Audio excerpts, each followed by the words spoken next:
Olá, irmãos, graça e paz, que Deus nos abençoe nesse dia e nos ilumine para que possamos compreender as maravilhas da sua lei. Eu quero compartilhar com você de mais uma porção da palavra de Deus. Abra sua Bíblia em Gênesis capítulo 23. Nós leremos os 7 primeiros versículos. Gênesis capítulo 23, do versículo 1 ao versículo 7. O tema da nossa mensagem é Quando perdemos um ente querido. Diz assim o texto da palavra de Deus. Tendo Sara vivido 127 anos, morreu em Quiriate-Arbá, que é Hebrom, na terra de Canaã. Veio Abraão lamentar Sara e chorar por ela. Levantou-se depois Abraão da presença da sua morte e falou aos filhos de Et: Sou estrangeiro e morador entre vós. Dai-me a posse da sepultura convosco, para que eu sepulte a minha morta.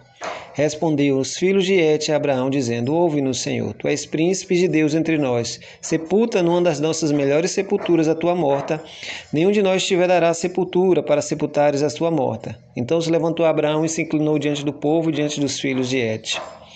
Abraão, quando vai sepultar a Sara, ele não perde simplesmente alguém da sua família. Ele não perde simples ente querido.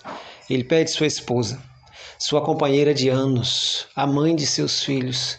E diz o texto que ele se inclina a chorar e a lamentar.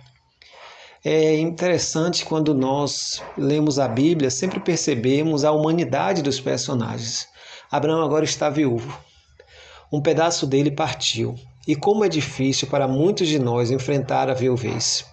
Após 30, 40, 50 anos ao lado de alguém, de repente você tem que adentrar a sua casa e deitar em uma cama vazia.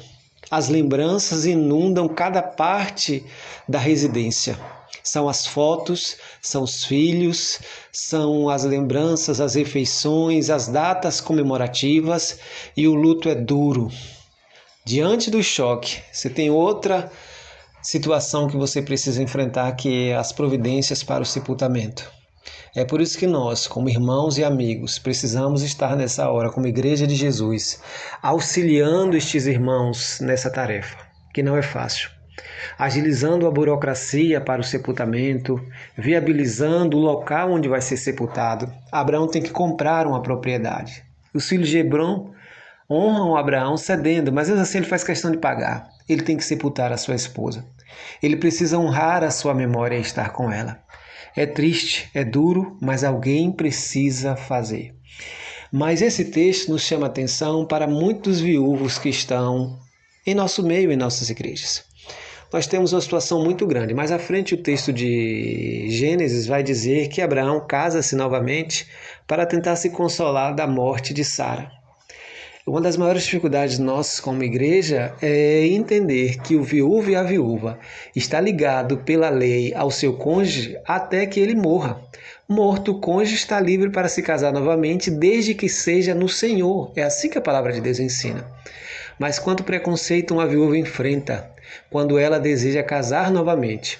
As censuras muitas vezes da família, que acha que a mãe ou que a avó tem que permanecer eternamente solteira, sem pesar, sem levar em consideração o fato de que alguém, que teve um parceiro, uma parceira durante 30, 40 anos, talvez tenha desaprendido a viver sozinha, talvez tenha desaprendido a não ter alguém ao seu lado, e muitas vezes a família cria esse problema. A igreja cria um preconceito muito grande porque quer censurar os irmãos idosos que desejam ter um cônjuge, mesmo que a Bíblia não proíba em nada. Mas muitas vezes a censura e a proibição vêm dos irmãos. Abraão está triste, perdeu sua companheira. É muito desalentador quando nós vemos pessoas que enfrentaram uma jornada ao lado de outra. 40, 50 anos são muitos anos. E essa pessoa parte. É uma situação dramática, difícil, que os familiares, os filhos, os irmãos, os amigos precisam estar próximos para que essa pessoa possa superar isso novamente. E uma vez superado isso, se esse indivíduo desejar novamente ter um companheiro, uma companheira, é um direito exclusivo dele, dela. A única exigência da Bíblia é que esta aliança seja realizada no Senhor. Mas alguém talvez crie problema dizendo: ele tem 80 anos, é um direito dele ter alguém ao lado. Ele tem 75, vai querer casar para quê? Para ter alguém ao lado, para conversar, para passear, para amar, porque ele está vivo. Ele não morreu e nós temos a mania de sepultar as pessoas vivas. Portanto, queridos, vamos ser uma comunidade de graça. Vamos ser uma comunidade terapêutica para aqueles que enfrentam essas situações. Que Deus nos abençoe, nos dê graça, possamos apoiar uns aos outros no momento de tristeza, chorar com os que choram. É isso que nosso Senhor Jesus Cristo requer de cada um de nós.